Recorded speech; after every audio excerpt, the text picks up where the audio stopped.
I wanted to become world class at something. I just had to find out what the something was going to be. And the very first time that I walked into a Wall Street trading room, I knew this is it. The ticker tape is rolling, the phones are ringing off the hook, people are screaming and shouting out orders, bodies are flying all over the place, and what looked like chaos to anybody else, I could see the natural rhythm in it. It was like I was reading a sheet of music, and I knew this is where I'm supposed to be. I kept coming back. I wore one branch manager down to the point that he says to me, Gardner, based on persistence alone, we're going to give you a shot. Man, I quit my job. That was all I wanted. I went home and I told my ex, you know what? You said I couldn't do it, but guess what? I started in 2 weeks. I was pretty pumped up. All the way up to the point.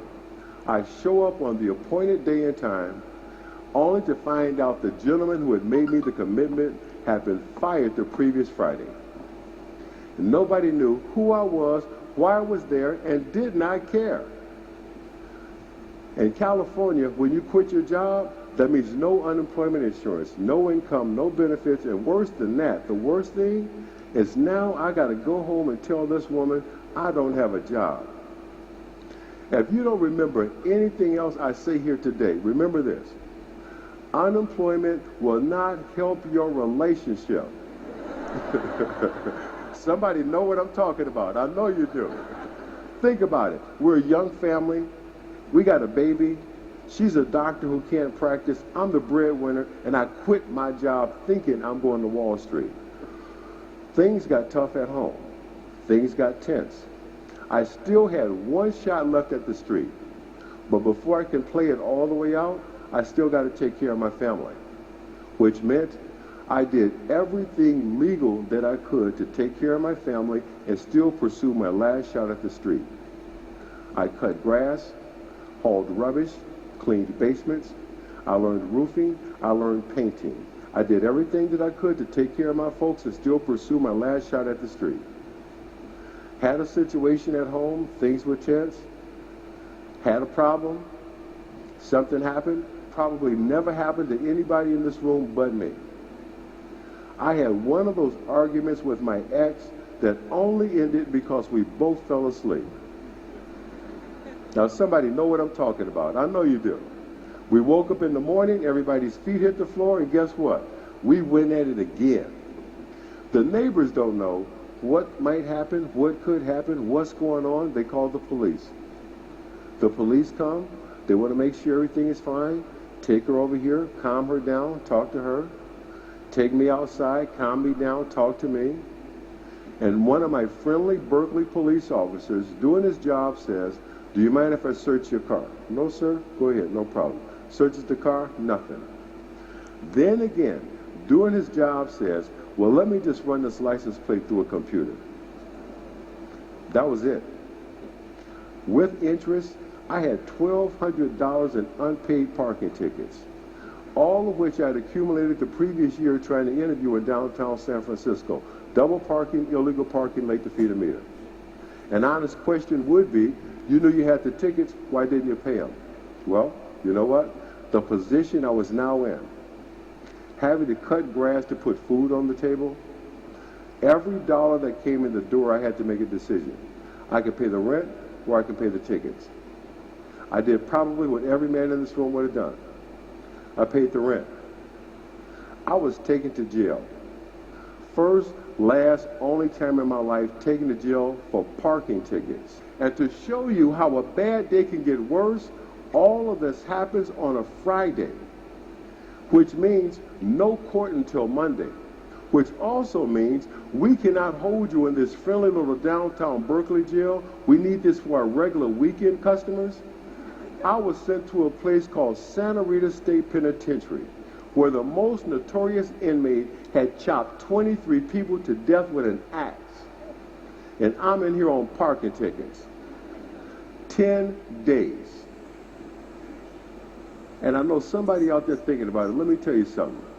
If y'all got some parking tickets, you need to get up and walk out of here right now. I know you're thinking about it.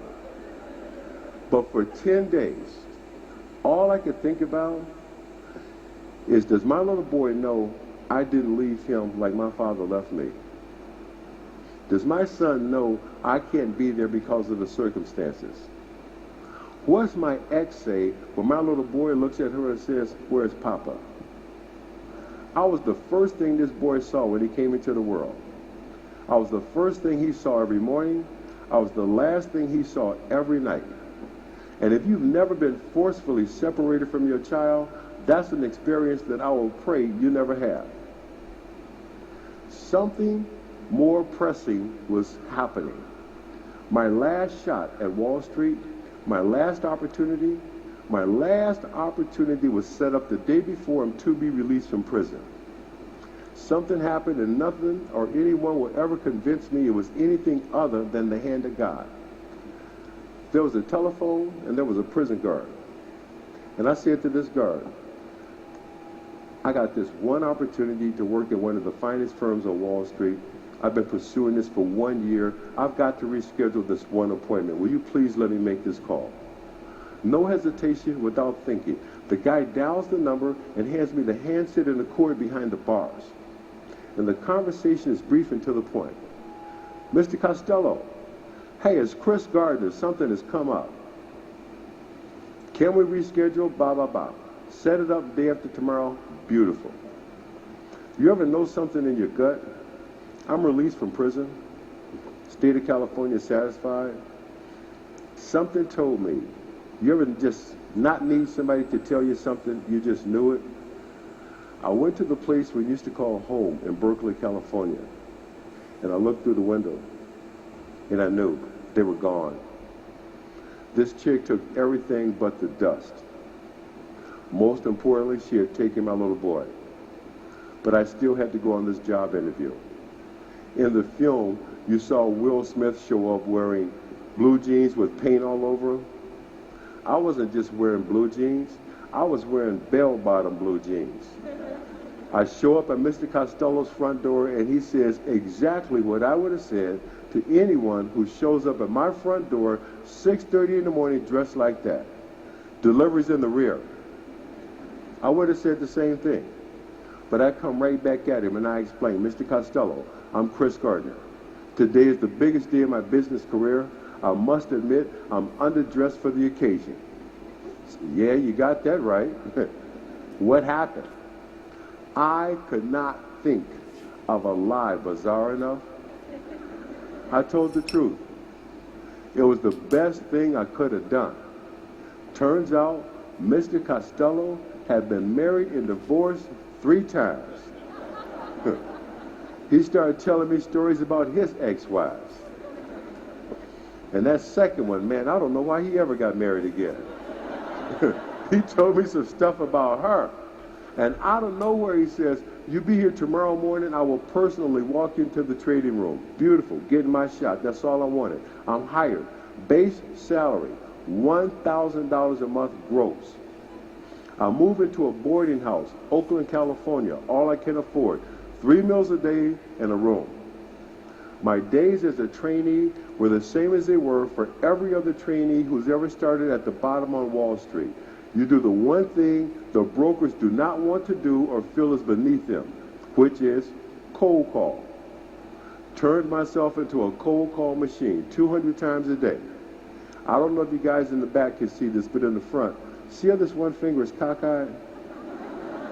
That's my calling finger. 200 times a day. And at night, study, study, study. And at night, the pain. When will I see my son? How much longer will this go on? My ex and I, unfortunately, were in that space where sometimes the adults start acting like children. And one parent feels like if the only way I can hurt you is to hit you over the head with the baby, I'm going to do it. My ex also began a campaign of what I could only call emotional terrorism. Will call on the phone and let me hear my little boy scream and cry and hang up the phone. Now, this was before star 69 and caller ID. Somebody in here might agree with me. When it comes to your children, you got caller ID in your heart. There could be a room full of a dozen babies crying, and you know if that's your baby or not. Put it out of my mind, study, study, study. Passed my exam, highest score in the class, big deal. My reward, I get to come back the next day and make another 200 phone calls. This goes on for months. And one night, 1 in the morning, there's a knock at the door. And you know who that is? It's my ex. And the conversation is brief and to the point. I can't do this anymore. Here, it's your turn. Just like that, that's how we became homeless.